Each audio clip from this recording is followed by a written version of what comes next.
If I just stay there, will it pick it up? You'll be fine. You need to click this on your logo. Oh,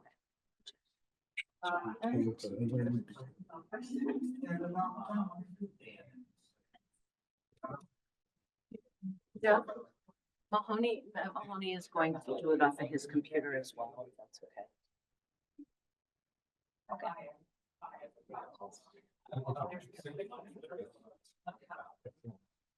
Actually better if you move it up a little higher. Beforehand, if you just click on the top button real briefly, it should turn. There you go. Now it's muted. You do it another time, it'll be on. Got it. Easy enough. I'm gonna. Yeah, stick around the podium. Yeah. Okay. And I'm gonna start the day. I'm gonna chat a little bit before we get going. Thank you.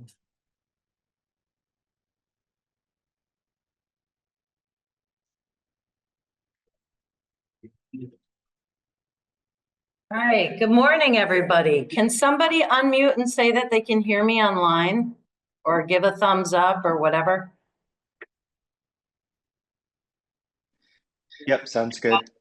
Perfect, thank you.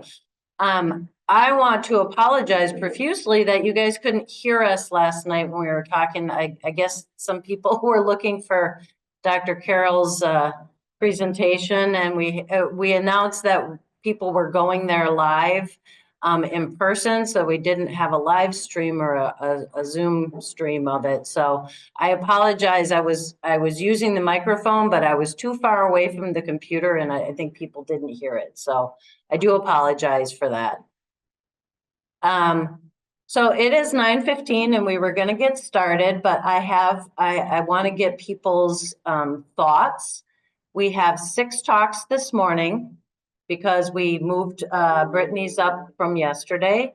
So show of hands here or online. We were thinking about just powering through all 6 and getting done a little bit early. Okay. So far, consensus here, I haven't seen any hands. I saw a thumbs up online, couple thumbs up. Okay.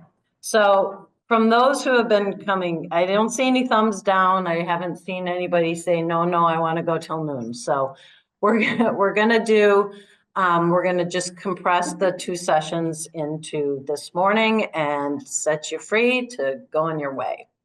So this Apurva is going to be our moderator. Let's do the first 3, and then Brittany, maybe you can do the last 3. If that works, you're the moderator for the second session. Montana. Oh, Montana. Yeah, that's right. You guys switched. No. So if you guys would just kind of co-chair and split them up, if that would be okay. Okay, and I think we're ready to go. We've instructed the speakers to stay closer to the podium so that everybody online can hear. Hopefully you won't have issues with that. So if you do, please put it in the chat. Somebody on here will be watching the chat or the Q&A. So if you have any issues, please just put it in the chat and we'll work it out, okay? Thank you. Good morning, everyone. Welcome to session 9, substance use disorders and behavior. And our first speaker is Montana Lara from University of California, San Diego. Thanks, Apurva. We just met this morning. Hi, everyone. Okay, I'll stay here. My name is Montana. I'm coming from the Palmer Lab, if you didn't know.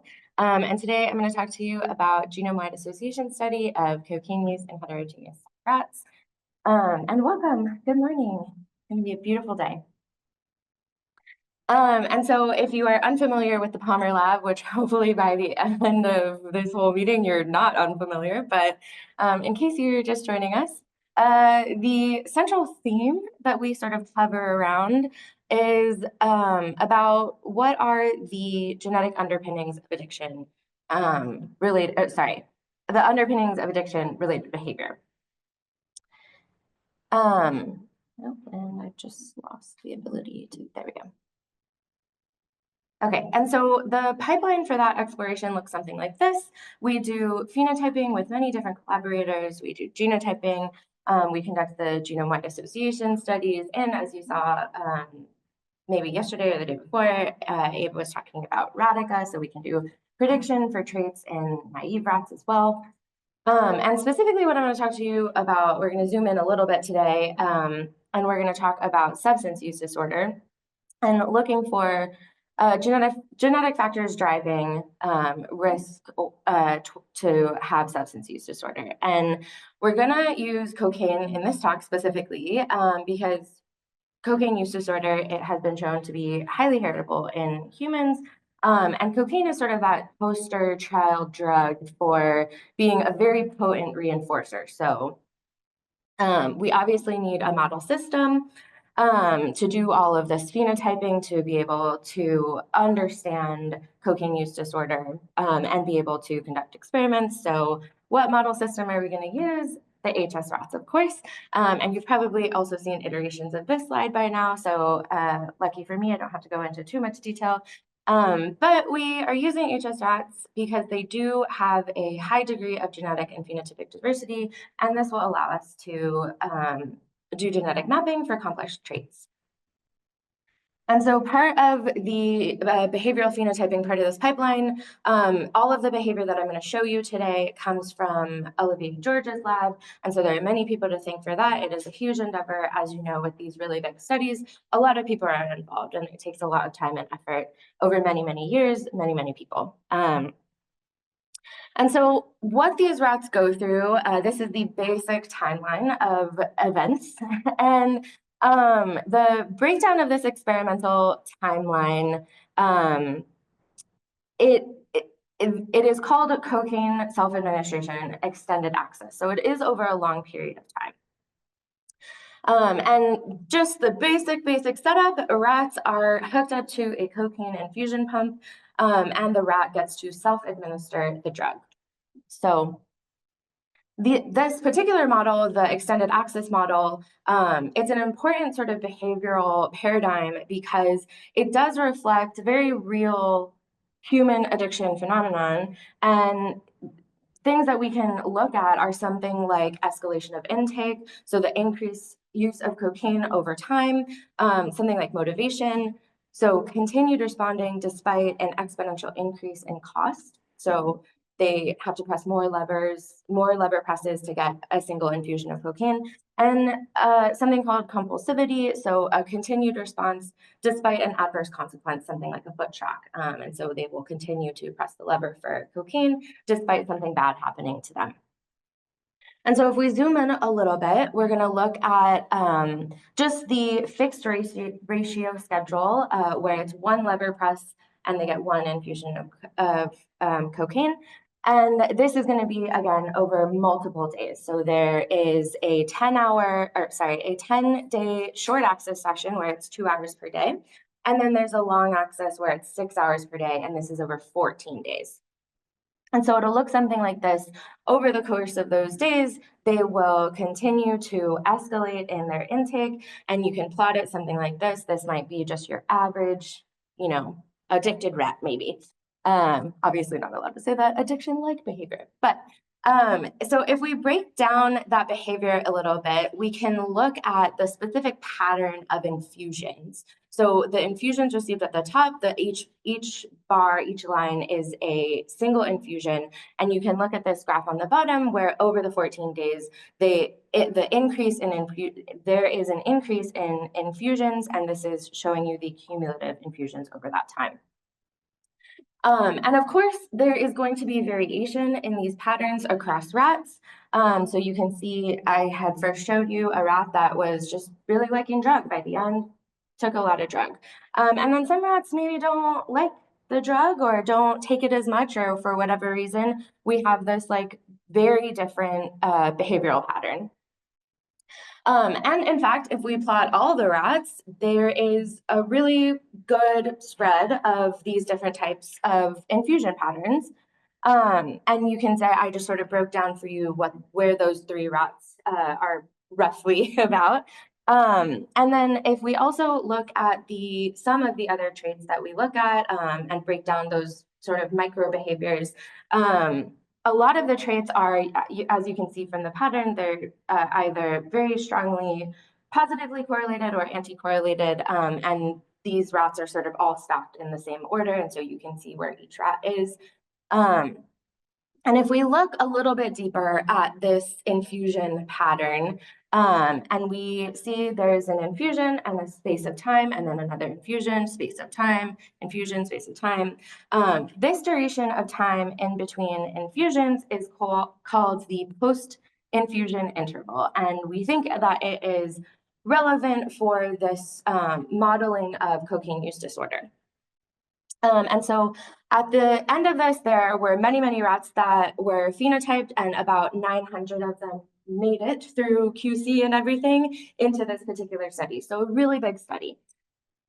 And if we go back to that pipeline for all the exploration of complex traits in the Palmer lab, we obviously need to do some genotyping. There's an amazing team that does a lot of work to do this, so they genotype every single rat.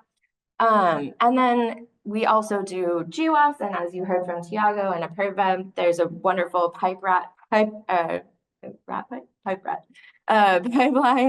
And so out of that genome-wide association study that we do end up getting genome-wide significant hits for several traits related to cocaine use disorder.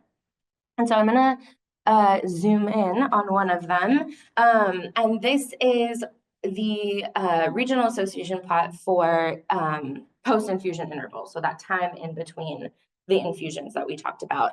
And so we get this locus on chromosome 19. And as you can see, there's this LD block that spans these Cas1 genes. And so this is carboxylesterase 1. And it is, we actually, so looking at all of the great resources that we went through yesterday, we do know that there are 3 missense variants at these certain locations that are very close and very high LD with the top SNP. So Cas1 is it's a member of a large multi-gene carboxylesterase family. And these are just the missense variants listed out in a table. But so it is incredibly important for this study because, and we want to zoom in on it, because it is a drug metabolizer. And so that makes a lot of sense, right? So it is a cocaine drug metabolizer. And it also, sorry, I should have had this slide first. It is also a metabolizer of other drugs. And so this is HCE1, this is the human ortholog.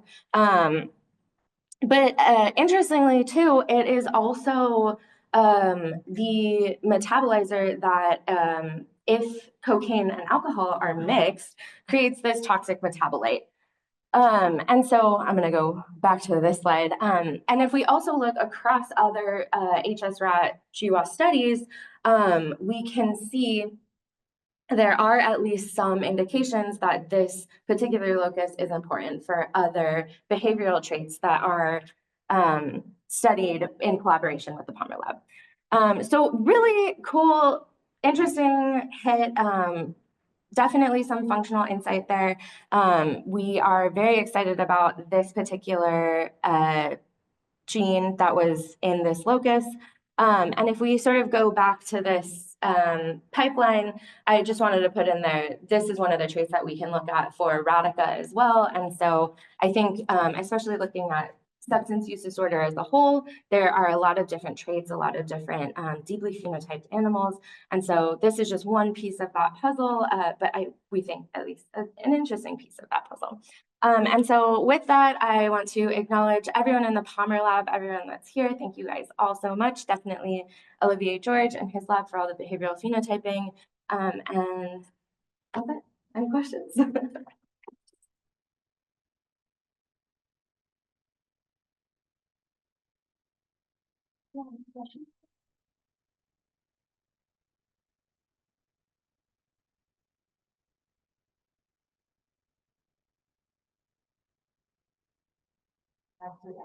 I think my sense is, yeah, I missed it, but is there overlap between the hits you got here and other drugs did you say that? So overlap between the chromosome 19. Yeah. So, interestingly, there is so if you go this one, the one that is significant was for nicotine. Sorry, I should have written this out a little bit better for you guys. But this is a table that comes out of pipe rat, in case you were wondering. But yeah, so there is a significant one for nicotine total infusions. And then let me see if I have a hidden slide. No, I don't have it. Recently, the Calivas Lab and Brittany Kuhn did a heroin intake, and it is not in LD, like they're not in the LD blocks, but it is literally right next to it. And it was for total infusions, I believe. I take that back. I don't want to say the wrong thing. I don't know if it was total infusion. That might have been a different trait, but it was for heroin. So yeah, definitely some interesting FUOS. There is no metabolite happening to this lipid. So the question was, are there any metabolites that map to this locus? Right now, I don't, that's a good question. I don't know that was done yet before we ran this one for. I think that's why we're doing that to get them samples or to get them individuals and have the opposite genotypes of the locus, and they are going to give them a pulse of cocaine.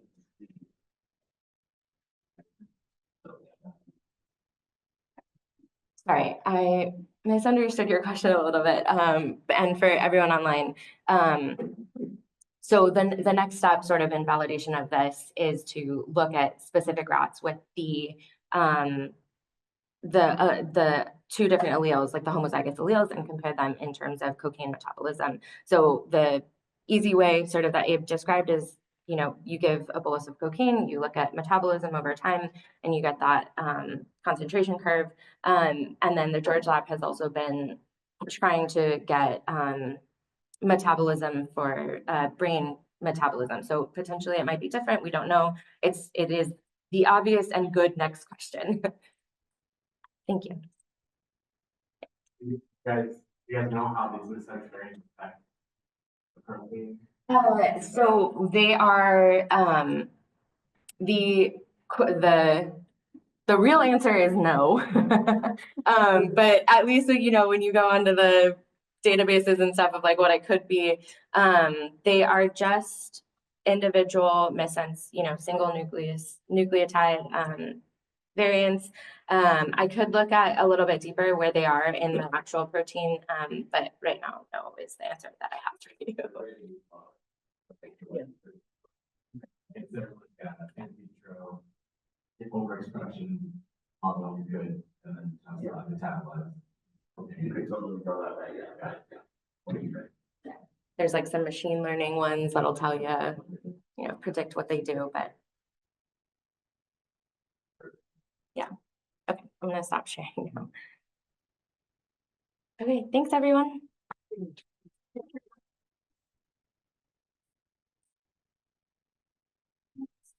Is Jennifer Smith from the Genome Database, Medical College of Wisconsin.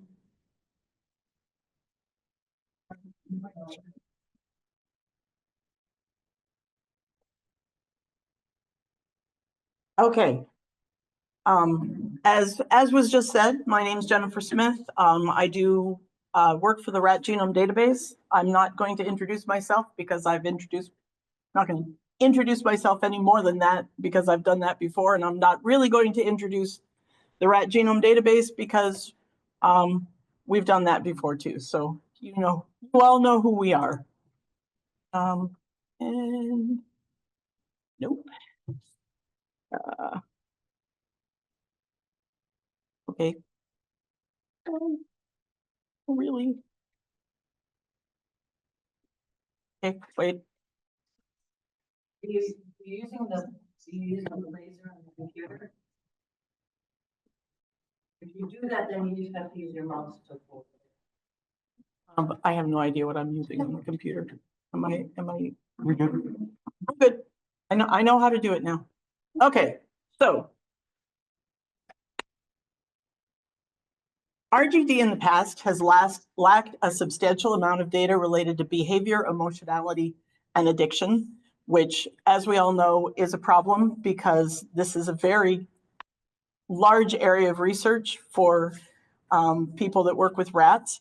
And so we've recently undertaken a number of projects to increase this type of data, and those are either underway or they're in the planning stages. So right now, our curators are curating quantitative disease and phenotype data related to addiction for both rat and human. We have imported human GWAS data from the GWAS catalog, including data for behavioral traits, addiction, and diseases of mental health. We have begun a project to improve the representation of quantitative movement and behavior-related phenotypes for the rat. And we are in the planning stages of importing GWAS data for the rat, including data for behavioral traits and addictions. And we've already talked to some of you about how much we want your data. So just briefly to look at the first two before I get into the main body of my talk. In terms of the project to curate the quantitative disease and phenotype data related to addiction, our curation priorities are set by both maintenance of existing disease portals, of which we have 15 right now. So those are all for things like cardiovascular disease and neurological disorders and obesity and metabolic syndrome, which you heard about if you were at the workshop yesterday. But also our priorities are mainly set by the portal that's planned for the next release. And the portal that's planned for our next release is the addiction portal. And that is slated to be released in mid-2025, where we require that we have a certain amount of data before we release a portal so that it doesn't look like we don't have anything. So we're expecting to have a sufficient amount of data in the database to be able to release that mid next year. And terms related to addiction or behavior have actually been among the most used for annotation in the past year. And I did the query to see how many annotations had been made for each of the terms in the database, and just took the top ones. And you can see that terms like alcohol dependence, heroin dependence, nicotine dependence, cocaine dependence, these are all the top terms that have been used for curation. So in terms of the human GWAS data from the GWAS catalog, we recently began to import that data from the joint NHGRI EBI GWAS catalog database to provide a more substantial corpus of data for comparative studies. RGD curators are linking the EFO terms, experimental factor ontology, which is how the GWAS catalog expresses the disease, phenotype, or measurement that was actually used for the GWAS,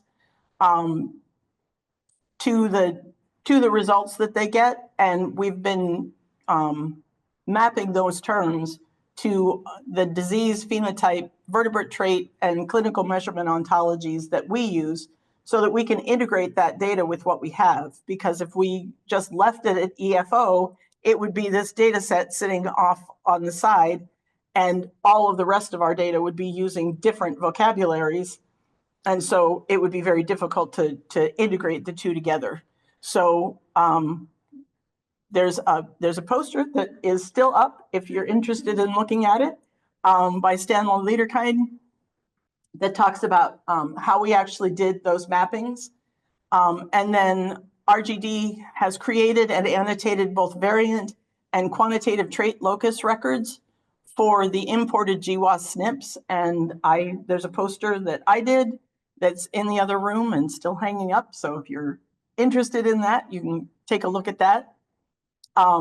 So the disease traits that were studied that in the data that we brought in cover a wide range of diseases, phenotypes, and measurements, including a number related to addiction, behavior, and mental health. So I pulled out some of the ones that have actually quite a bit of data that that we were able to bring in, and it's things like alcohol consumption measurement, cigarettes per day, just general substance abuse, smoking behavior, all those kinds of things. So we are almost finished with pulling that data in and getting it integrated into our database. And the next step in that project would be to start looking for and pulling in rat GWAS data so that we have the two that we can integrate together and be able to show or have people look for both at in one place, not have to go here to get one and there to get the other. So that's the next step. So in terms of the project to improve the quantitative movement and behavior phenotype data in RGD, I will mention that Phenominer, we've shown it a couple of times. There was a poster on it, and we talked about it in the workshop yesterday. But Phenominer is RGD's quantitative phenotype data store and mining tool. And Phenominer is designed around the use of standardized vocabularies to specify what trait was studied. So looking at the using the vertebrate trait ontology, which animals, specific animals were studied. So not just rat, but a particular substrain of rat, using the rat strain ontology, what exactly was measured, what the exact measurement was using the clinical measurement ontology, how it was measured using the measurement method ontology, and under what conditions it was measured using the experimental condition ontology. And it sounds really easy, and sometimes it's just not as straightforward as what you might think. If you're talking about blood pressure, you're measuring systolic blood pressure. That's the measurement. Your method is you put a transducer in the vein or in the artery, and that's how you measure it. But sometimes the area between exactly what you're measuring and exactly how you were measuring it gets a little bit gray. So I'm going to talk about that. So to start the project, we selected one study to recurate, and it's this, it's actually an older study. It's from 1998, I believe. Yes, 1998. A genetic and multifactorial analysis of anxiety-related behaviors in the Lewis and SHR rats. And we chose that because it was only 2 strains, and they were under control conditions, so they didn't give them any drugs or restrain them or anything, put them under stress or anything like that. It was just 2 strains, control conditions. There were relatively few methods that were used. They did some measurements with an elevated plus maze and some in the open field, and then relatively few measurements. So they had time in the open and closed arms of the elevated plus maze, the total number of arm entries for the elevated plus maze, and the number of closed arm entries, the percent of entries into open arms, the inner and outer locomotion in the open field, and then defecation measurements. And they also took blood pressure measurements, but those are kind of separate. They were done in the home cage, so it wasn't part of the behavior. They were just measuring or it probably wasn't done in the home cage, but it was done separately from the actual behavior measurements. So what we have in the database at this point is when we first curated it,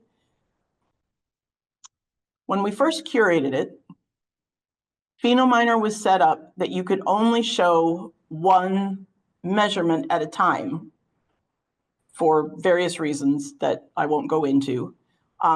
So if you had a study where they were looking at the amount of time spent in the open arms of an elevated plus maze and the amount of time spent in the closed arm of an elevated plus maze, you could only see one of those at a time in the graph on PhenoMiner because they were different terms.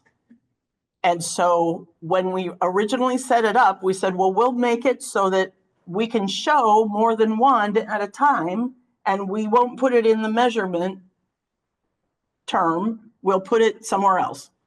So what's currently in the database says what was measured was the amount of experiment time spent in a discrete space in an experimental apparatus, and how it was measured. The measurement method is listed as the enclosed arm of an elevated plus maze apparatus and the open arm of an elevated plus maze apparatus. So if you graph that, I have it graphed on that graph, and PhenoMiner, you can color it in various ways. You can sort the values in different, or the fields in different ways. So I have this, it's sorted by value, so low to high, and then it's colored by strain. So you can see, that the, do I have it? No, probably not on. Okay.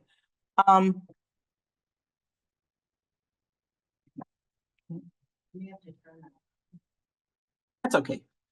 So the two lowest on the left side are the Lewis rats spent, and the measurement, well, the method in this case would be the amount of time spent in the open arms of the elevated plus maze. So they spent very little time there.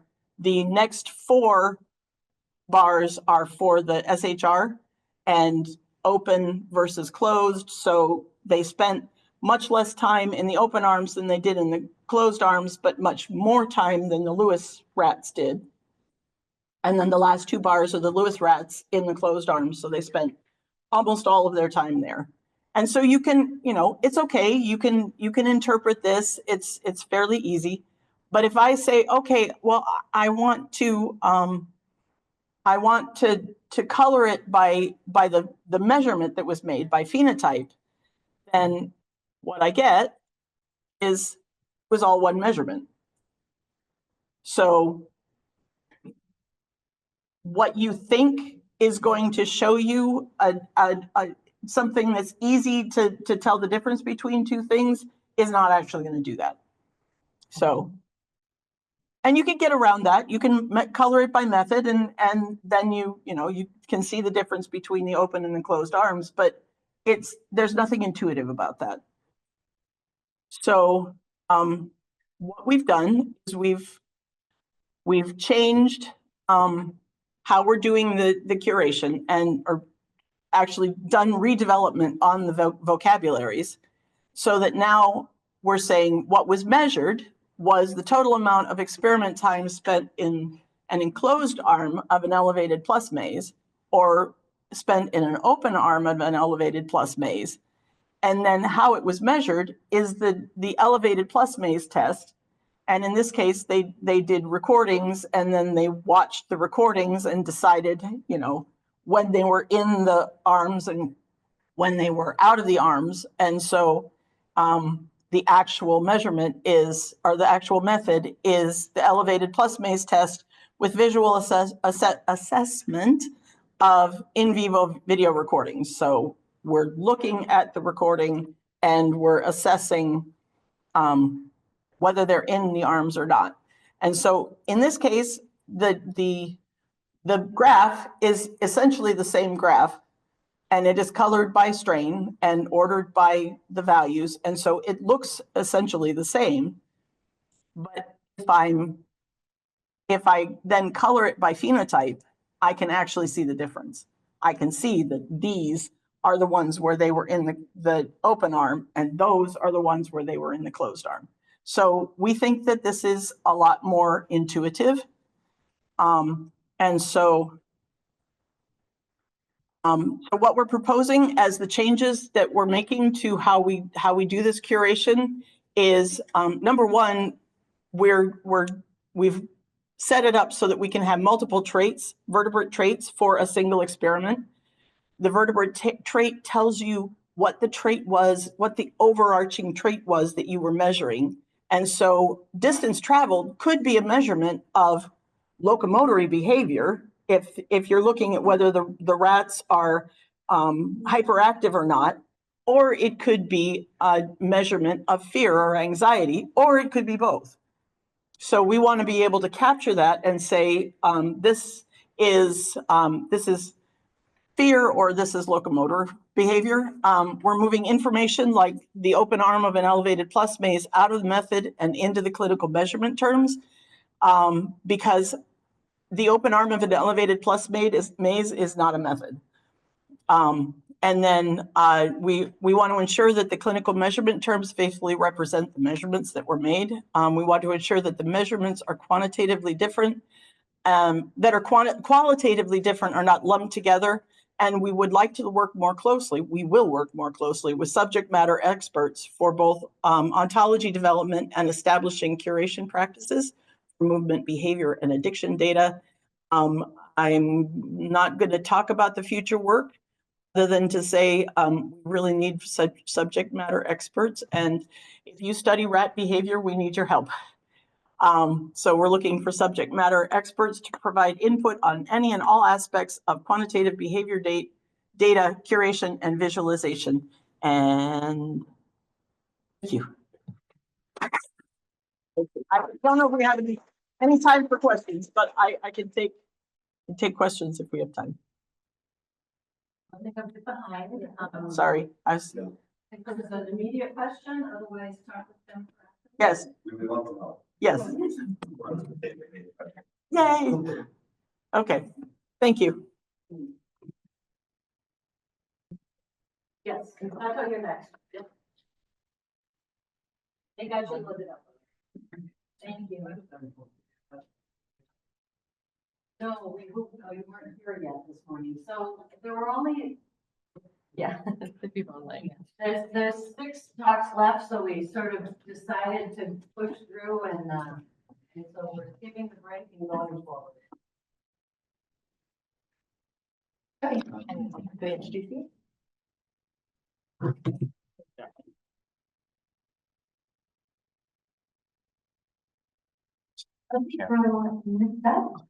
We have Sajoki Tamada, asking about oxidative stress induced suppression of the metabolism pathway in all volumes of fat. Take it away. Yeah, thank you for the introduction and thank you for the opportunity to present here today. And today I will talk about our recent findings from our transcriptomic analysis. And we are highlighting the oxidative stress-induced suppression of metabolism pathways in dorsal sensitive rats. So how is it? So as you know, dorsal sensitive rat is a good model for the blood pressure throat sensitivity. And if we change the diet from the low throat to high throat, then we see the rapid increase of blood pressure, and it is much significant if we compare to the normal supraguidary rats. And previous research has revealed that reactive oxygen species and H2O2 in the renal medulla are significantly involved in the blood pressure throat sensitivity in dorsal sensitive rats. Primary source of ROS is NADPH oxidase in kidney of dorsal sensitive rats. NOX4 is the most abundant NOx isoform in the kidney. And global knockout of NOX4 reduces blood pressure throat sensitivity and kidney damage. And as you see, even though it is still higher than its normal SD rats, if we knock out NOX4, we can reduce the blood pressure throat sensitivity. And this study aims to the aim of this study was to clarify how knocking out of NOX4 to suppress oxidative stress affects the transcriptomic response to salt. So we did the transcriptomic analysis of the rat kidney, and we collected the tissue from male rats at low salt and high salt 7 and high salt 21. And we divide cortex and outer medulla and send to Novogene for the RNA-seq analysis. And this time we conducted the RNA-seq for DAR source sensitive and SS NOX4 knockout. And for SD rats, we have already published the paper in Function last year. And for the analysis, we combined all of those data together and analyzed based on the D-seq to likelihood ratio test, followed by clustering analysis to detect and visualize differentially expressed genes across those all three strains, spragularly and also sensitive, and those that NOX4 is knocked out. And also compares the three conditions. Those analyses were done by the web-based software RNA-seq Chef. And my current focus is what are the transcriptomic factors that cause salt sensitivity. So to answer this question, we used divisive clustering analysis to find out genes that share similar expression patterns across different conditions.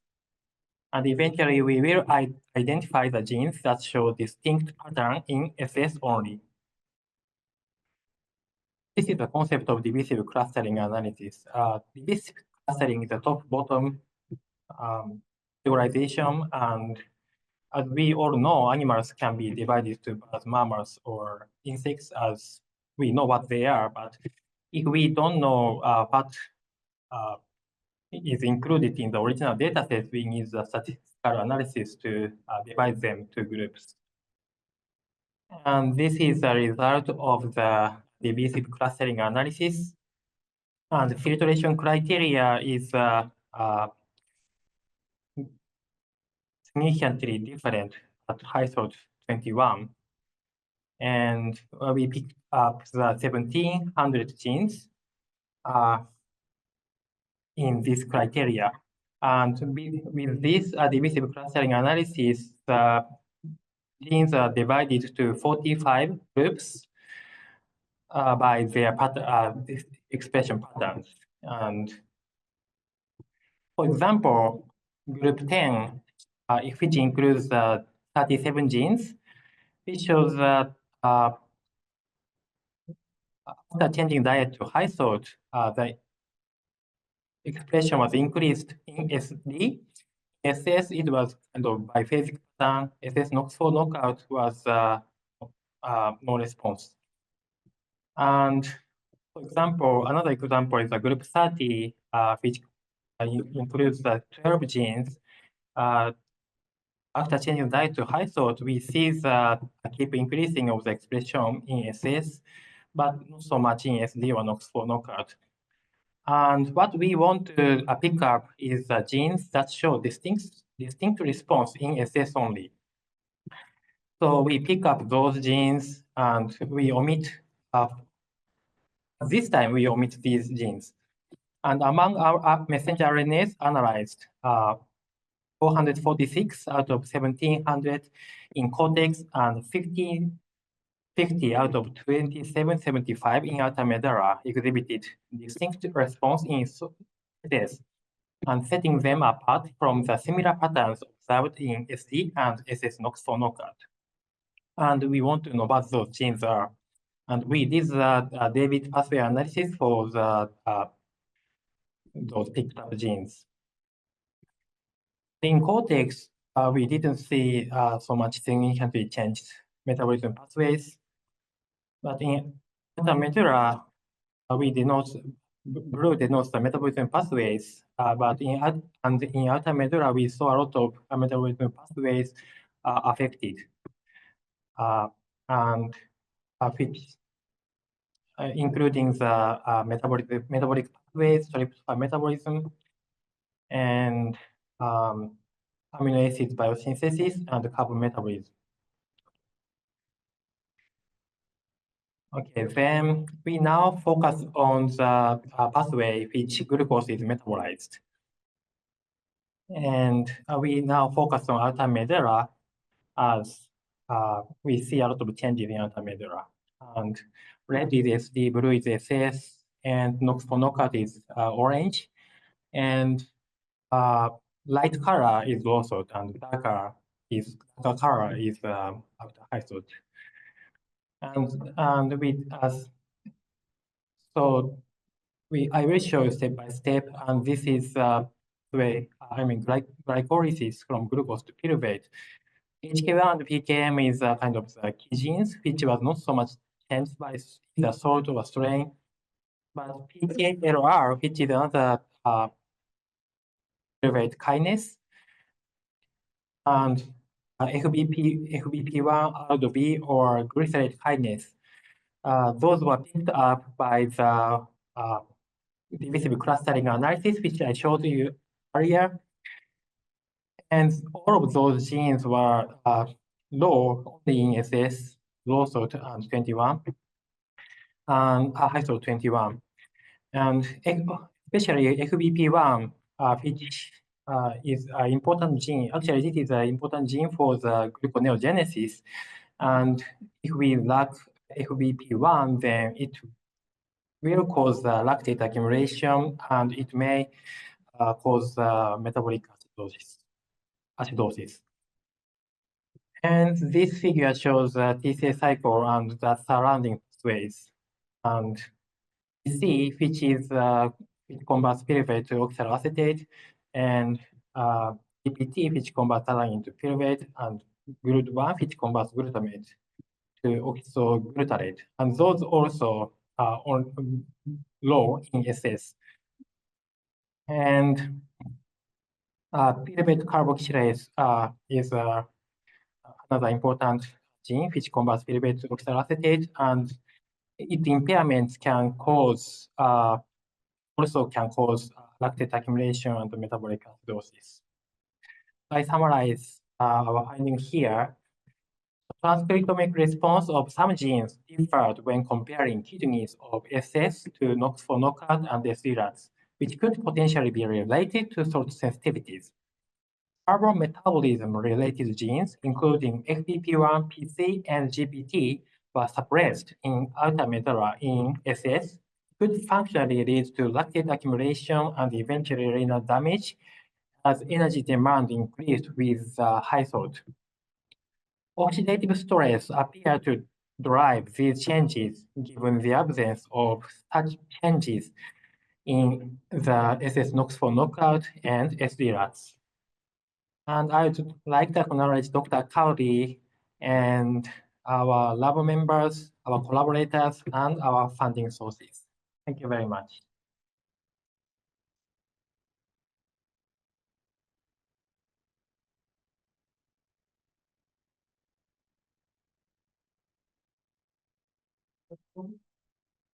You can read, maybe I'll just come up. I want to make sure people can also hear. I'm trying to be mindful of that. So it's really nice study set. So I'm wondering if you're planning on doing sort of a spatial transcriptomics on the kidneys, since you have the differences between, in the outer it was in the outer medulla. Yeah. And there's lots of different cell types in there. Are you thinking about following up on some of these and your different? Hopefully, but we know that needs a lot of money, so hopefully Dr. Cowley can pay. But yeah, we want to do An AHW fund to do some of that. So you should, yeah. And we also are focusing on the metabolomics, and we are trying to find out, trying to connect that metabolomics data to this RNA-seq result.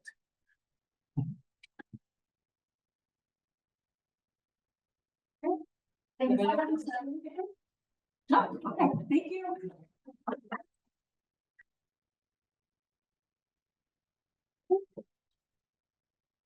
Next up, we have Matt Brody, who's actually now here.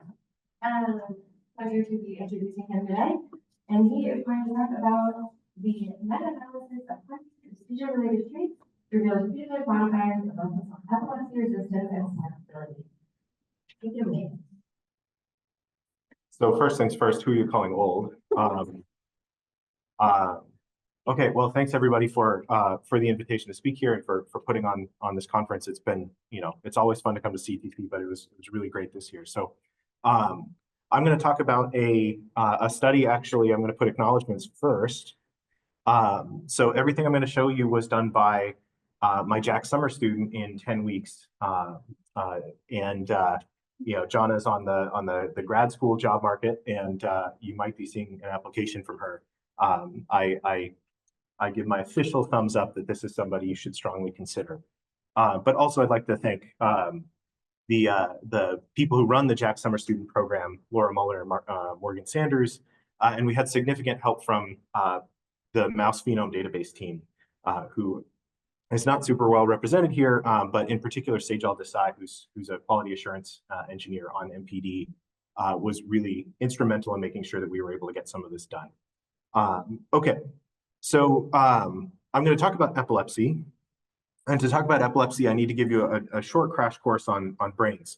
So as you might know, brains are squishy, complicated things that have lots of different cell types in there. And in particular, there are two very broad classes of cell types called excitatory and inhibitory neurons. These couple together to produce what we would call microcircuits. And the microcircuits are coupled to each other to produce your whole brain. Now, these microcircuits, one of their core functionalities is to oscillate.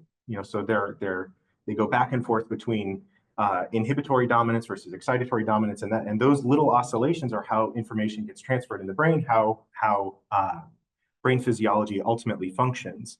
Now, there's a process called synchrony where a lot of these little microcircuit oscillators couple together to form a large enough oscillation that you can see it electrically on the outside of the brain. That's what the electroencephalogram is. So when you see people in movies with the little things glued to their head, that's what they're actually measuring is the synchronous oscillation of volumes of brain tissue.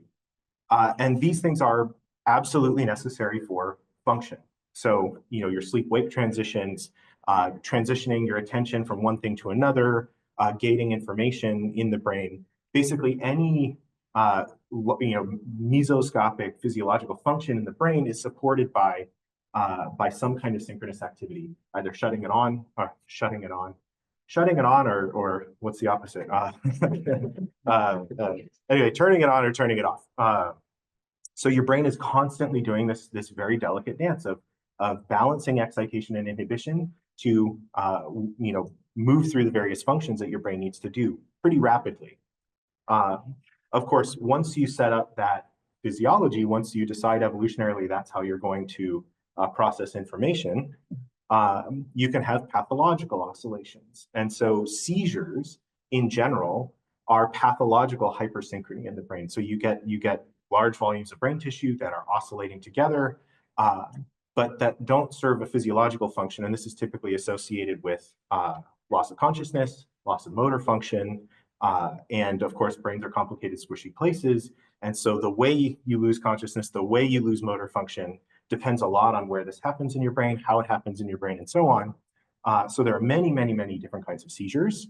And if you think mechanistically about how we might start to dissect this in molecular cellular details, you can imagine, for example, that there might be neuron autonomous mechanisms of how you could break excitatory inhibitory balance in the brain, but there are also network factors, how the neurons are actually connecting to each other.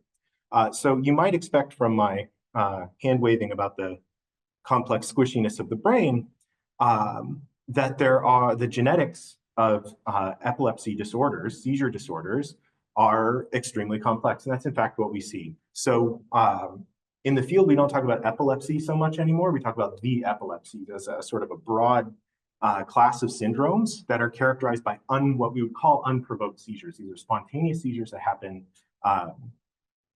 seemingly unprovoked. They're provoked by something that we don't know what it is. So if you get a bang on the head and you have a seizure, if you have maybe a high fever and you have a seizure, those aren't considered unprovoked. Unprovoked is when you're just hanging out or driving your car or riding your bike and you start to have a seizure and we can't find some proximal cause. And so you would be diagnosed with epilepsy if this happens in an unprovoked fashion. In terms of the epilepsies in general, they're common and rare forms, and up to now there are about 1,000 genes that are implicated in some way or another with epilepsy.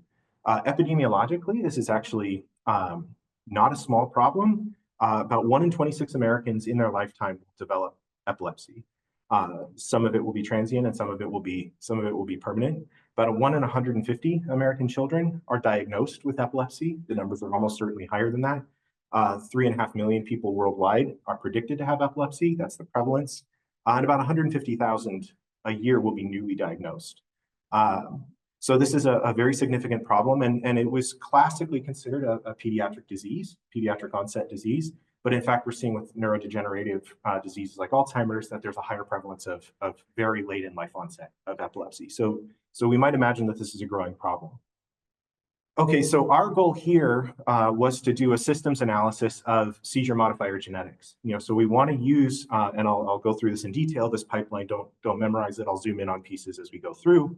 We want to identify modifier genes in mice that are predicted to act in human seizure gene networks. And so I'll explain exactly how we do that. And of course, the rationale here, we're not sort of at a loss for what the genetic architecture of the epilepsies is now. We basically know a very large fraction of the risk genes, but we really don't know how to intervene. And so we're moving as a field, and especially the systems geneticists in the field are really moving into studies that are asking questions like, how might we use genetics to identify high quality drug targets? And I believe the paper was mentioned yesterday, but there's a statistic that we all throw around. It just came out in Nature again in 2024, that drug targets with genetic support. So if you map a gene that's associated with a phenotype and you have a drug that you want to cure that phenotype with by targeting that drug, the genetic support gives you significantly more likelihood that you'll succeed in clinical trials. Of course, that's in human data. Of course, I believe that's also true if there's mouse genetic support. Do I have evidence for that? No, but it's obviously true. Okay, so humans are, after all, just gigantic mice. Okay, so I'm gonna walk through the data really quickly in a cartoon form. Anything that you want details on, please ask me. So the first thing we did was we just hoovered up everything that we could get in terms of legacy data on seizures and epilepsy. And so we went to Gene Network and we typed in seizures plus epilepsy, and ultimately we got 127 phenotypes in 3 different inbred strain panels, AX, BXA, BXD, and mouse diversity panel. I won't explain what these phenotypes are, but they're basically, you induce seizures in many different ways, and you measure things like how much do I have to induce to get a seizure, or how long until the induction produces a seizure. And people have done this ad nauseum in the early days of actually trying to find risk genes.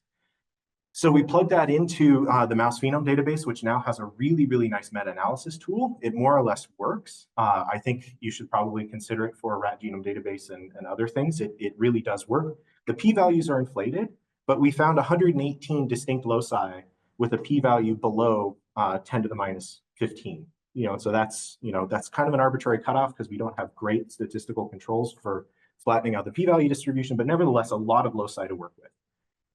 So once you've got loci, you still have the locus to gene to variant problem. And so to get at that, we used a machine learning method to look at brain interactomes, and we seeded those analyses with, we seeded those analyses with mouse genes, literature curated genes, and GWAS catalog genes, and basically said, this is the best guess we can at what the current genetic evidence for human and mouse epilepsy is. We trained some classifiers on those networks to rank genes according to how functionally important they are to epilepsy. Sure enough, if you ask what's enriched in that functional ranking, it's everything you'd expect. It's development, it's network formation, it's network function. And so this is a tree map. This is one of the ways I like to kind of simplify the cajillion Go terms you get after an enrichment analysis. Just this is a for fun. We looked at the Nomad database for how predicted, for genes that are high ranking versus low ranking, how tolerant are they of loss of function mutations? It turns out that the deeper you go into the epilepsy network, the less tolerant of loss of function mutations the genes are. That makes a certain amount of sense, but that's got to be true of almost every disease ranking. But nevertheless, this was kind of this passes the smell test. We are identifying hubs, and we are identifying hubs in the right functional places. So now what we can do is we can overlap our positional candidate genes with our functional candidate genes through the ranking. What does this look like? Well, you go into your locus and you rank every gene in the locus, and the colors aren't showing up well, but we did a mouse and a human analysis. So some of the dots are colored mouse and some of the dots are colored human. And sure enough, you look into these loci and a couple of genes really pop out functionally. And so this is a way that we could say, there's a good gene candidate in this locus. And then finally, we need to figure out what the variants are doing. So here we went into all of the genes that had a decent functional score in one of these loci, and we grabbed all missense variants. We filtered them for the proper linkage to the lead SNP. We filtered them for what's called a GERP score, which is an evolutionary conservation score. So basically, how much across mammals is it bad to change this particular base in this particular position? So that was our final filter. Now we don't have a good candidate, gene or variant, in all 118 of our loci, but what we do have are 5 candidates that are predicted to disrupt transcription factor binding sites with very high GERP scores, very strong functional associations. Don't you do it, Montana? I see where your hand's going. And in particular, there are these 5 loci with a very strong candidate gene with known or predicted function from the literature involving everything you might expect: inhibitory neuron function, network formation, and those sorts of things. So these we think are candidates that we can validate with knockouts because it's predicted loss of function or loss of expression. So we don't think we have to do anything super fancy to get this. I didn't see that. And so some quick conclusions. So there are shared genetic networks of epilepsy between these artificial mouse models where you use some random toxicant to induce convulsions and human disease, which is spontaneous epilepsy. We are doing some downstream bioinformatics for potential drugs and high quality targets in our list. That's still ongoing. Some philosophical musings. I'm going to get up on my soapbox here. I think the field is sort of moving toward this ethos that in these cross-species analyses, you really do need this interactome networks to kind of find the levels of convergence between human and mice, or mice and rats, or horses and pigs, if you're a vet. And the network analyses, as Abe mentioned yesterday and Brittany showed, the network analyses tend to cope really well with false positives. So we can be much more loose with our mapping criteria in terms of what loci we're willing to follow up on, because the interactome will actually filter out the crap in a lot of cases. And there's actually good evidence that that's true now. And I think meta-analysis in general, JAX has been moving towards this, and Alyssa Chesler's lab in particular has been moving toward this meta-analysis kind of approach of reanalyzing old data. But we're now kind of operating maybe at biobank scale. I think we could do this, mouse, rat, human, and I think that's good. So thank you. Thank you.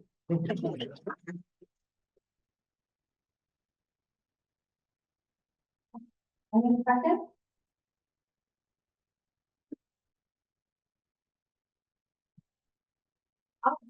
Oh, okay. Have any of those genes been knocked out in the mouse knockout project? Yeah. What's happened with them? Yeah, several of them. So some of them have neurological phenotypes, some of them are essential.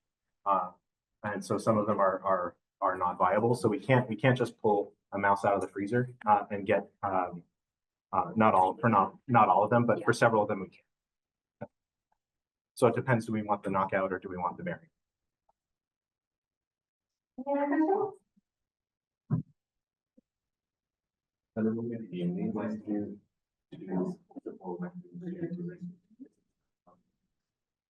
Okay, so the question was, why did we choose support vector machines rather than something else? People have, in this particular framework with these particular networks, have used support vector machines really successfully. People have tried other learners and find basically equivalent results. The nice thing about support vector machines is they give you a gene importance score that you can leverage for a really transparent gene importance score for how important making a connection to any particular gene is. So you can kind of interpret what your ranking criteria is. So it has some benefits, but it's mostly a historical artifact. Oh, yeah. Go on here first.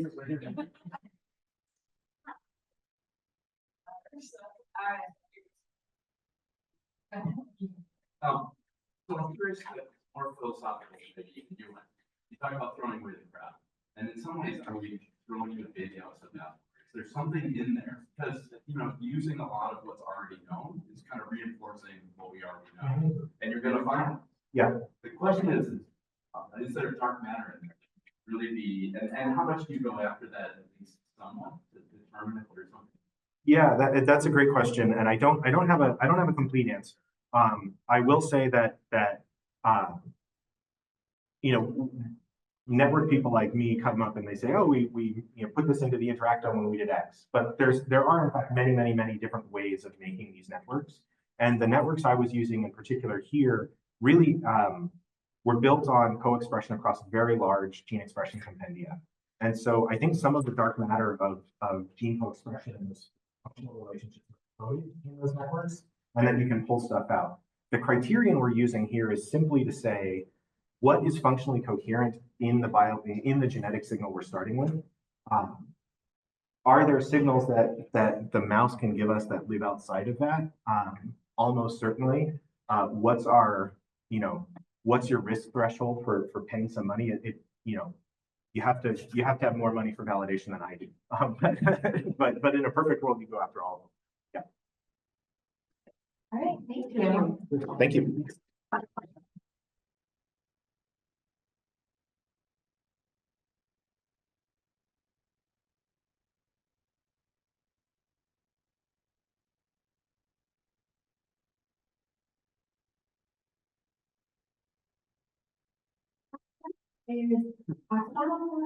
Also, just just kidding, someone helping with this well.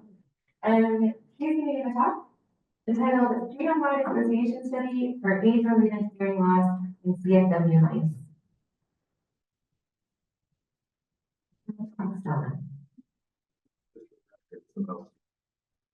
About to say that.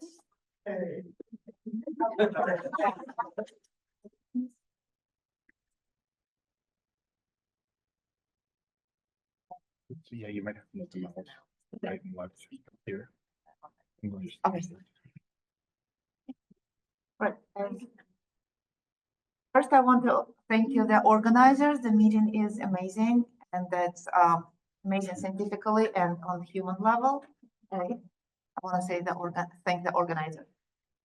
Mouse talk. I'm a member of the Palmer Lab, and although everything you heard before that was in HS rats, we're actually using the same pipelines to work in other outbred organisms, and CFW mice is one of them.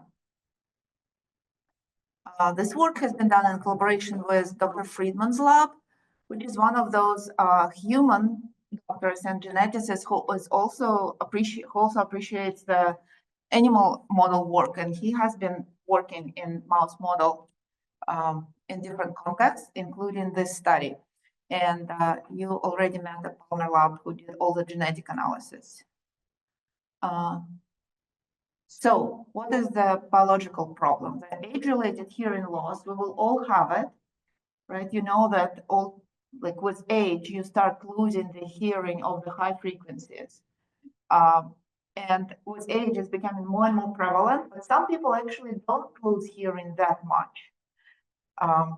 And why, it is not clear. Partially environmental, but also in large part it is genetics. So our tool is to use CFW outbred mice. because it has been used previously as a good mapping population successfully, including the Palmer lab. We know how to genotype them, we know how to analyze them, so let's use it for age-related hearing loss. And they have been outbreeding for 80 years, not generations, years. They have rapid LD decay and they have genetic diversity. They're not similar genetically to C57s or BXD mice or other mice. So it's supposed to be something different. In humans, it has been shown that age-related hearing loss has high heritability, somewhere between 25–75%. It is surprisingly complicated disorder. There are more than 100 genes which are monogenic deafness. If it's broken, the person is going to be deaf. But there's still a lot of dark matter, a lot of signal which still need to be detected. The first human GWAS was done relatively recently by Dr. Friedman, because the phenotyping is expensive, right? You need an audiologist to measure hearing, right? So UK Biobank is doing large-scale phenotyping, but this is just asking, like, do you have hard time hearing later in life? And the genes that they found actually are enriching inner ear pathologies in both human and mice. So it's another argument that we can go and work in mice.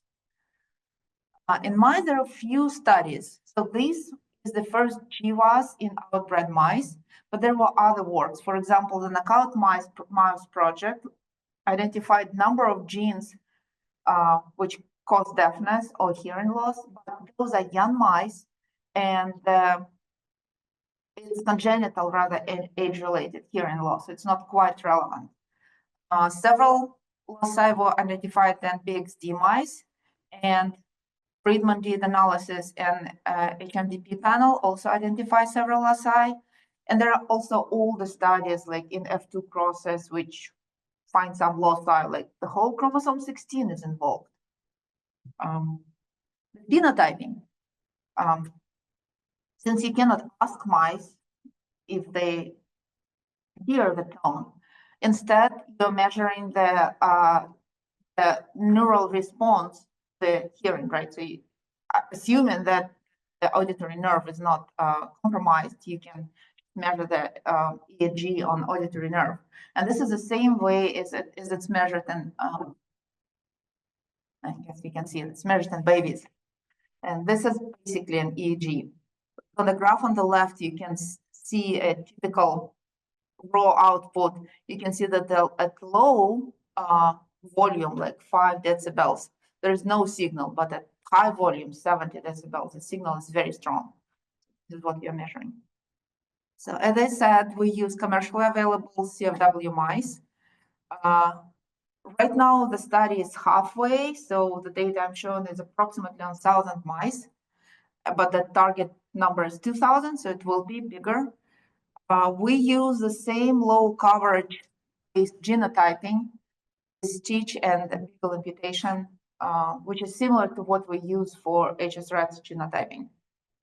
And we're able to call more than 2 million autosomal SNPs with very low error rate. These are the phenotypes we were working with. I'll just walk you through. There are 2 types of phenotypes. On the left is a deafness phenotype, right? So you can see that some mice go deaf. In red, it's a histogram. So in red, the mice are deaf. In blue, they're not deaf. And we measured at 3 time points, 1, 6, and 10 months. And you can see that at 1 month, very few mice actually deaf at any of the frequencies, because we measured multiple frequencies.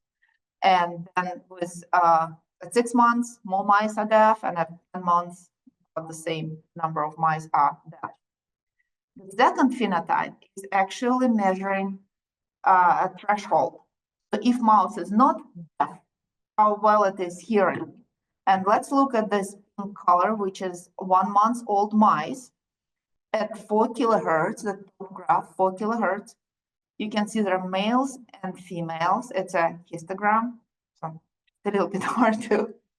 The x-axis is ABR threshold. So if you look at pink color, you can see that young mice, they have ABR threshold somewhere around 50 decibel, right? And then with aging, this graph starts to shifting rightwise. So with age, the threshold raises, so they need louder tone to be able to hear it.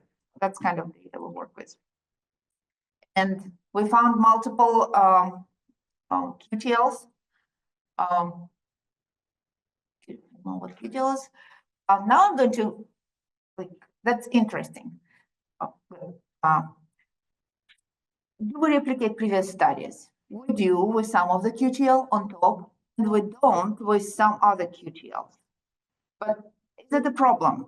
And it's not necessarily a problem because the CFW population is very different from other populations where this similar studies were done. It's also, I actually have a list. So it's possible that CFW mice just don't have the same deafness allele segregated in this population.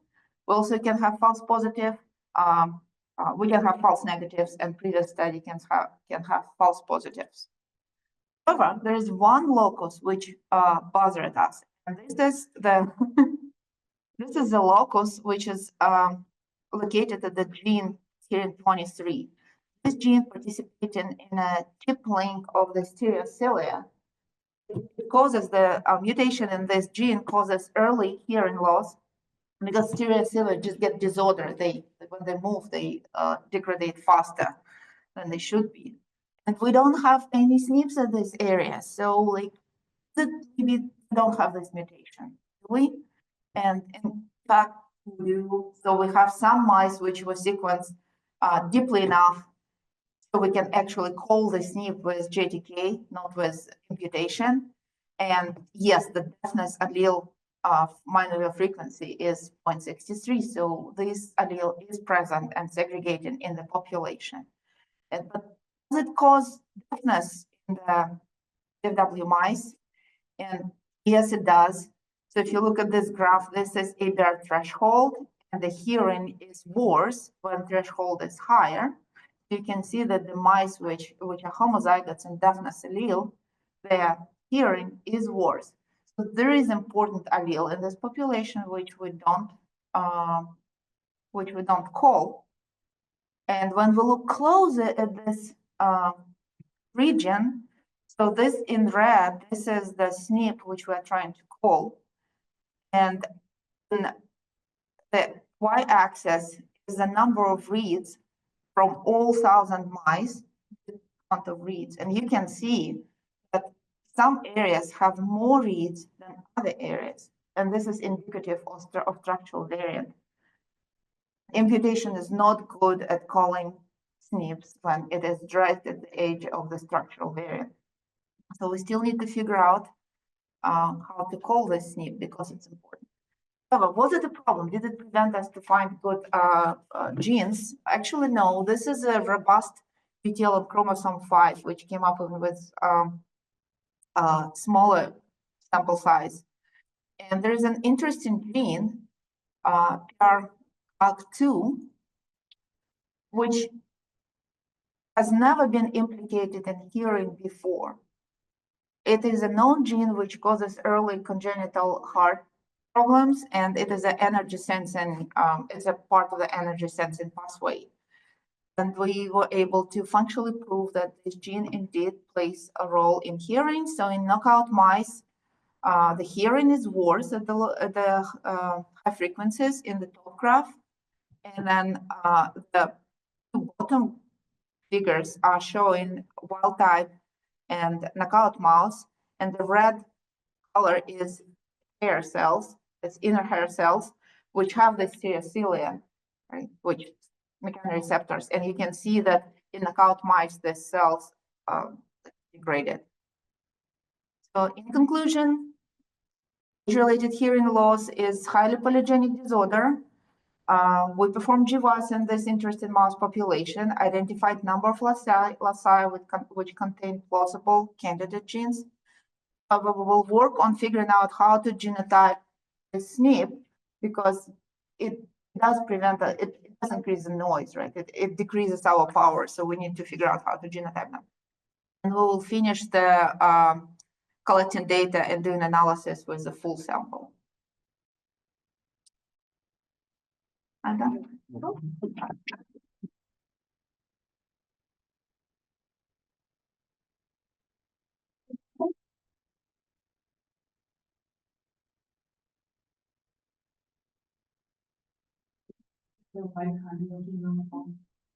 No, no. So that's mice. No, we didn't. Because we didn't have a good reference for mitochondrial genome for in this population. So. There are mitochondrial variants.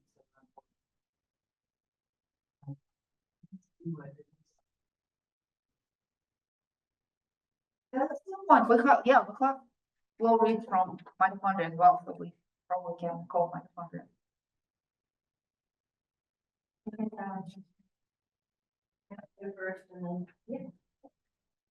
So almost 50% of the mice do that. It's not simply mice. Is that specific population, or is this a rodent thing? Actually, this variant is very prevalent. Most of lab strains have it. So most of the mice, like BXD, is used because one of them is completely deaf, and the other one is not. But yeah, it's very prevalent. Most of the mouse strains have it. Rats don't have this particular variant, but they do have variants in Catherian 23 because it's huge gene. It's one of those huge genes which have tons of mutations. So I'm talking about relationship between recombination and the mutation. So for recombination, that take very longer, more recombination, then you also get like higher precision when you try to map these things. So do you see like what's mutation quality with more recombination? Good question. Can I address it to Tiago or to Dan? Yeah.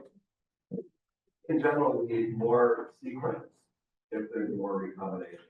So if you imagine trying to do a mutation in an F2 cross, if you have more recombination, you need more coverage to infuse. So if you imagine an F2 cross, which is like a really easy case, I think you could have extremely light coverage and still successfully infuse.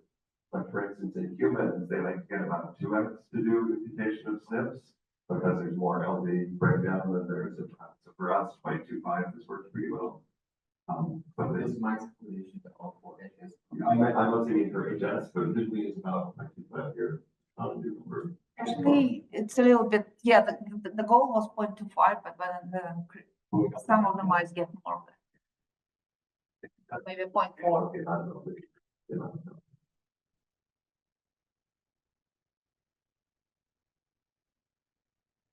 Okay, thanks so much. Thank you.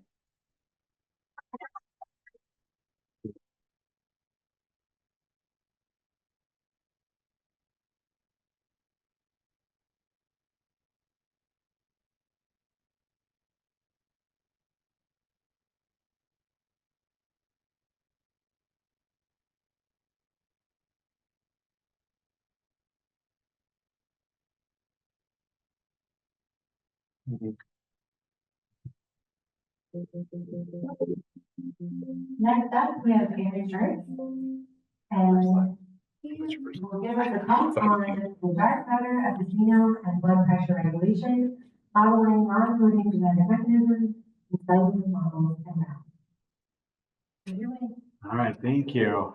So I get the pleasure of wrapping up the meeting. I just want to thank everyone again who traveled and all those online.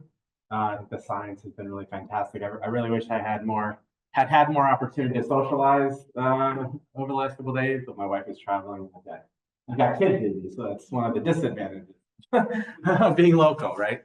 And I just want to thank one more time. I want to thank Anne Quiddick and her team, RGD Group, for putting this whole thing together. Minnie and I had very little to do with it, but I think it's really been great. So thank you very much.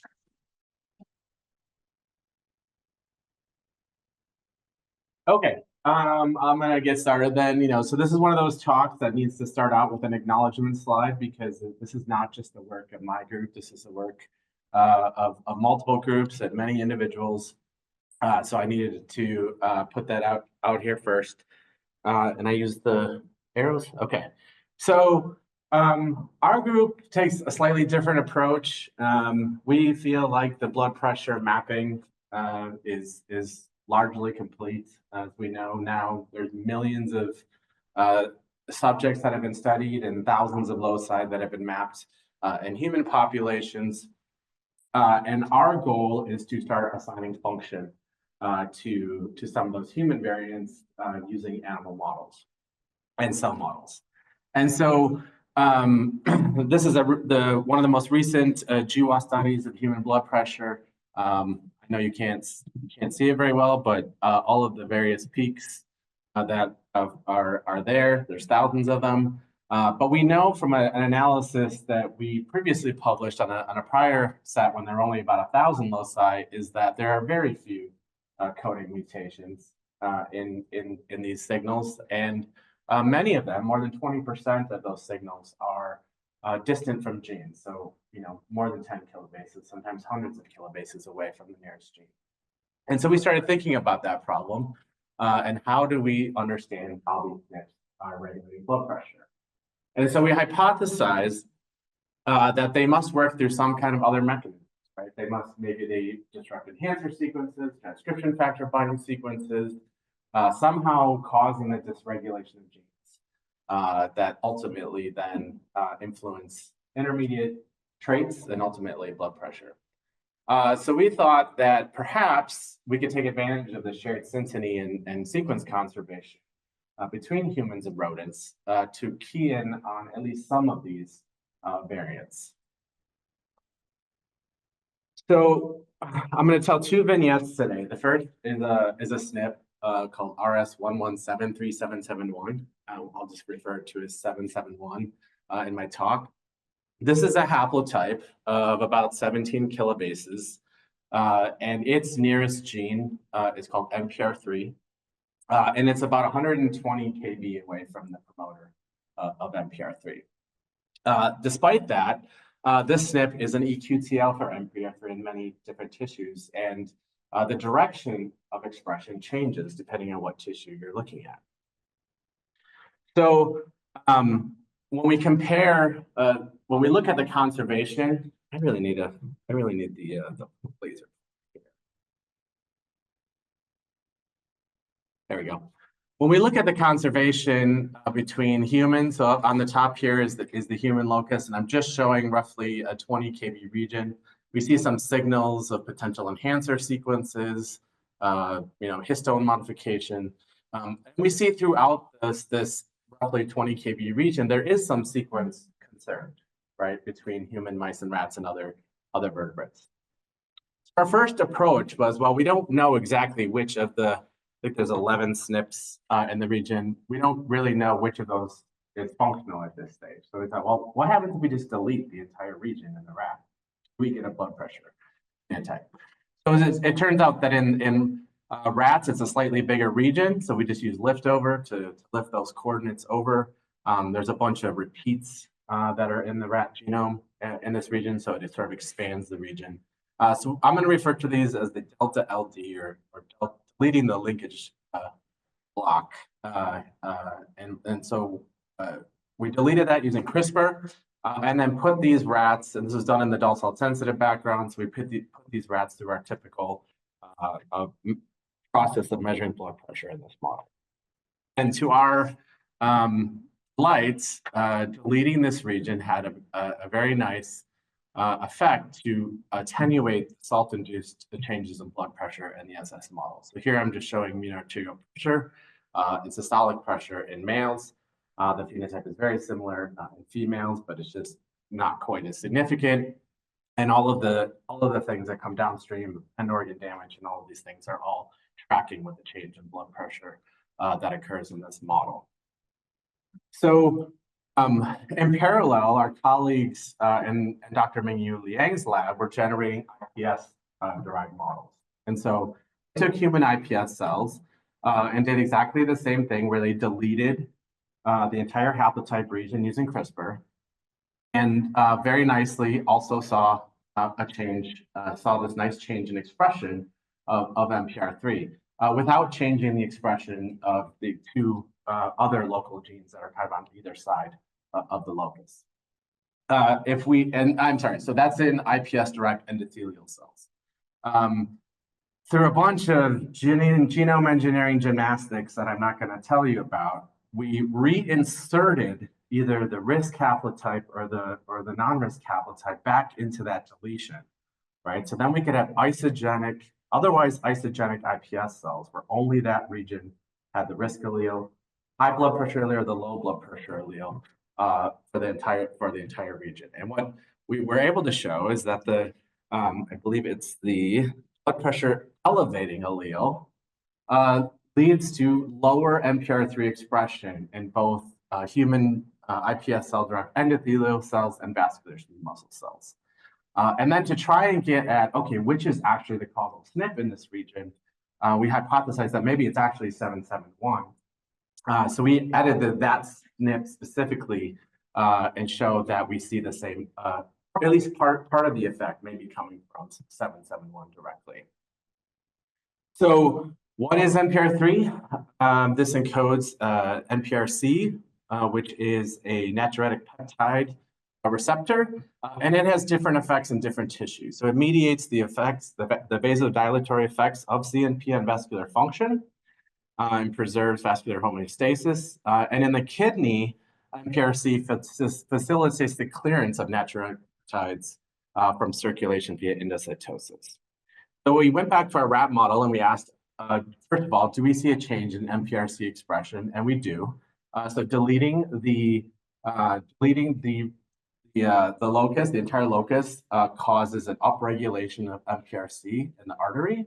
Interestingly, it causes a downregulation of MPRC in the kidney, which is this middle panel over here.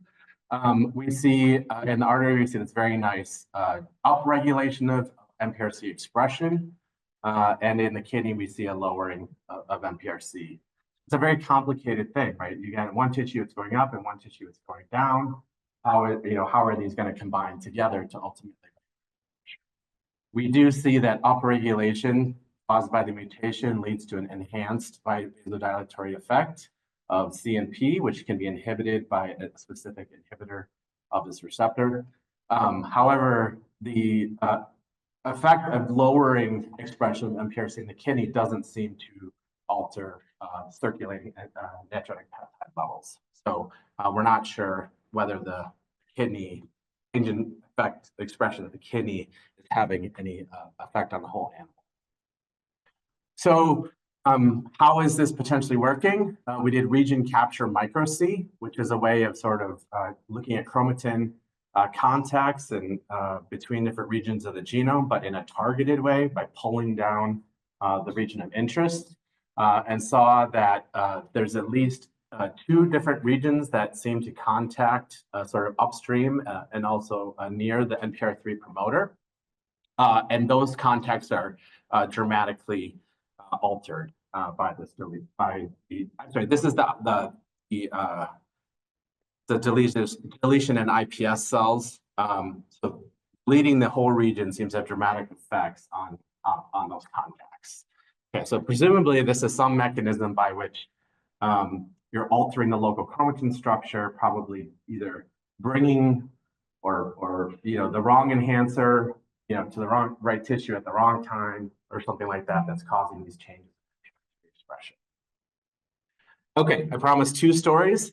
The second one is this RS961 SNP. Unlike the 771, this is a single SNP haplotype, which has an effect on systolic pressure in humans.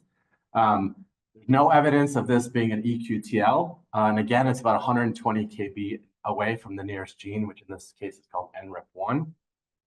In a similar way, we mapped this to the rat genome.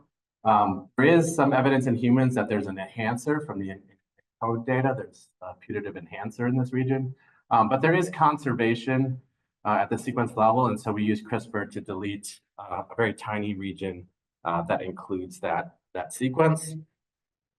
And to our surprise, this small mutation of 4 base pairs away, 120 kb away from the nearest gene, has sex-specific effects on blood pressure.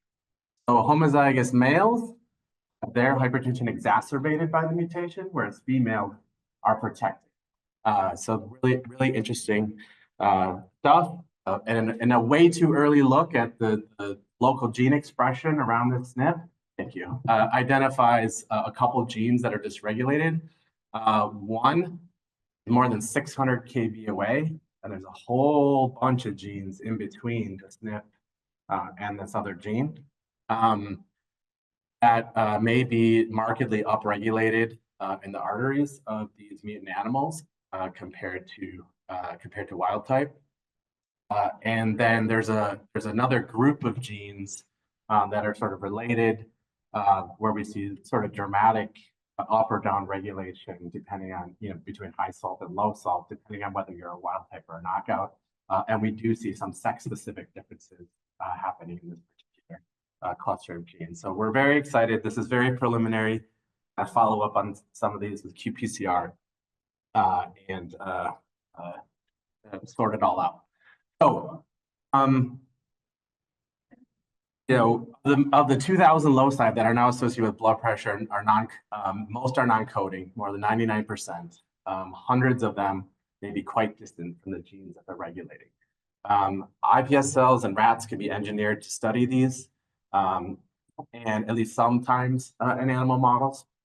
And unlike knockout models or overexpression models, each SNP is likely to have tissue-specific and maybe sex-specific effects on multiple genes, potentially, multiple intermediate phenotypes.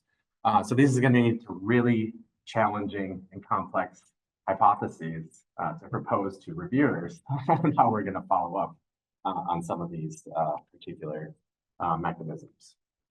And with that, I think that's my last slide, but we are happy to take any questions. Thank you again.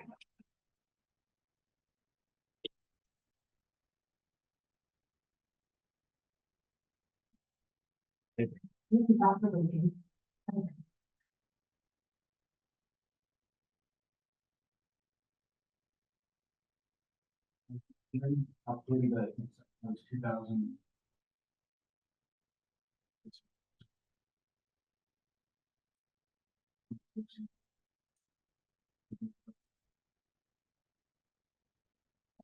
For these particular ones that I talked about?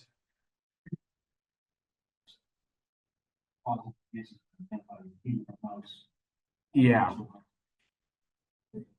Yeah, that's a really good idea. I think especially with the one that's in the enhancer, we should look at the effects of that one specifically. It does seem to overlap the GATA2 sites. No idea what GATA2 is or what it does or why it would be, if it's even expressed in that tissue. But yeah, I think those types of little functional studies are going to be really important. And then, I guess in my next step is to figure out how to figure out the mechanism, right? And then how do I pitch this? Yeah. Yep.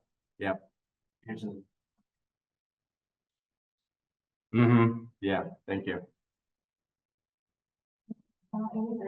Anybody else before you?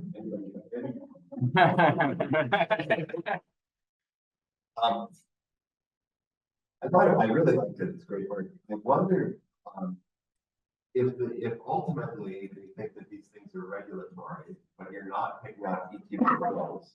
That's sort of a question, right? Like it probably suggests that either it's very self-specific or very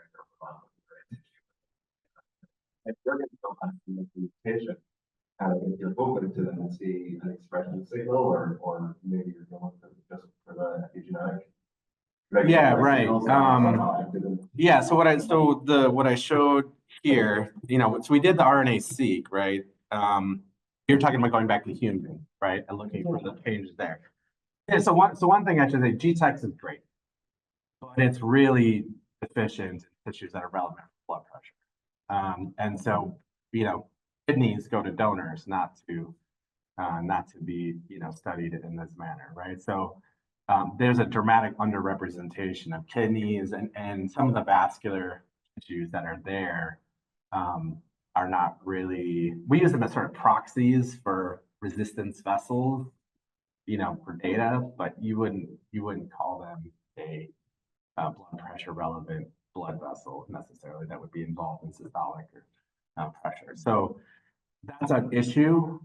It could just be that the data is not there because there's not enough data in GTEx. Of course, there's EQTL data in other places that you can look, download their supplement and try to look for your gene in the list somewhere. But we just haven't found it for especially the second one. We haven't found it. I'm a little bit cautious about the gene that's 600 kb away with a bunch of genes in between. Like, what does that mean? I guess what I was saying is, if you're choosing from 2,000 candidates, does it make sense to choose the ones that don't have an EQTL, which seem like the harder ones? Yeah. Or does it make sense, and maybe that's what the rapid fire person was dealing with those harder? Yeah, no, that's a really good question. Yeah, so we have two other models that I didn't have time to tell you about that both also have phenotypes. We started with the large deletion model in the 771 because we didn't know what the functional SNP was. Like, obviously, we'd like to get down and show we mutate that one spot, we get a blood pressure phenotype in a rat, right? We chose these other loci because they're all single SNP haplotypes. There's nothing, it doesn't seem like there's anything in LD with them. And so that makes it really, you're testing specifically that's it. Now, none of those were EQTLs, just happened to be, right? So we purposely picked ones that were far away from genes that were single SNP haplotypes. It just happened that, and maybe there's some limitation there. I don't know. But clearly all 4 of the models that we made have blood pressure phenotypes. And so clearly, whether there's EQTL data in GTEx or somewhere else or not, we're hitting on some important loci. But we could be just really lucky, or our method of picking these has been really rigorous. I'm not sure.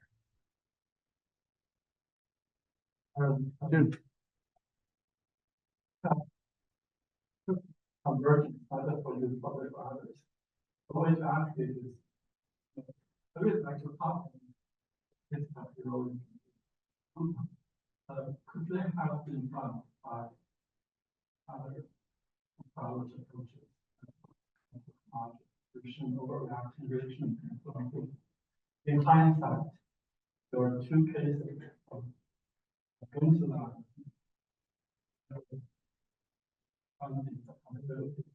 Could you have merged? The second is trying to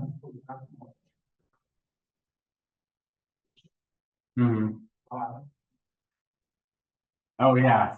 So I mean, presumably in the so one thing I should remind everyone is the dol sensitive rat is a sensitized model to study this, right? If I was, I don't know what would happen if we had mutated this in a Sprague-Dawley rat that doesn't have a salt sensitivity, or it may have been really hard to see a change. Remember, in humans, right? Both of these SNPs have like a 1/4 millimeter of mercury effect on blood pressure, right? Never going to see that unless we phenotype 5,000 animals, right? So I think doing it in a sensitized model is important.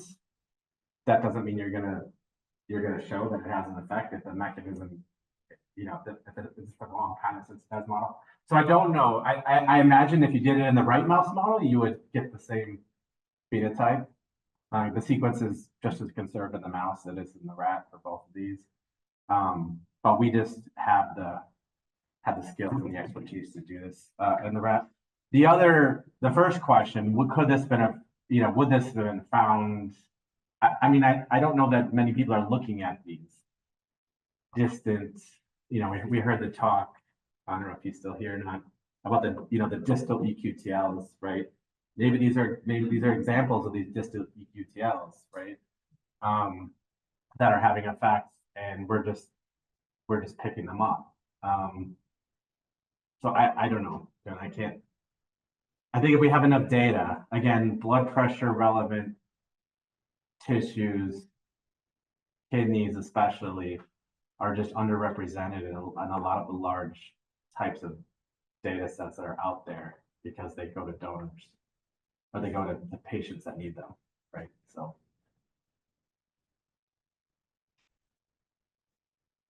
All right. Thanks, everyone. Thank you.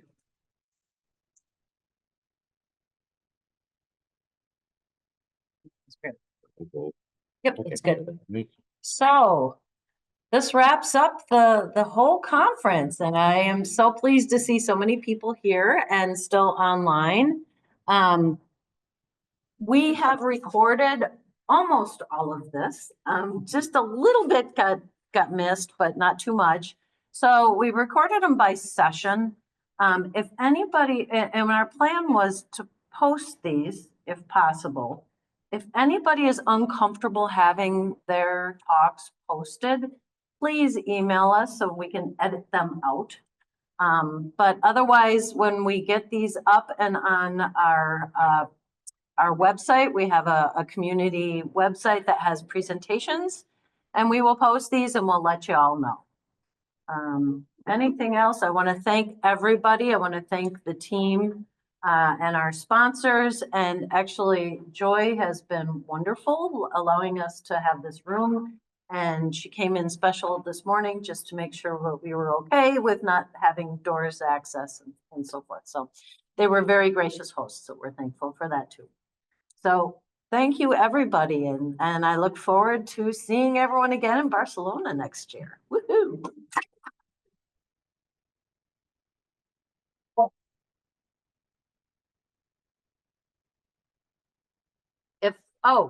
Thank you, Mary.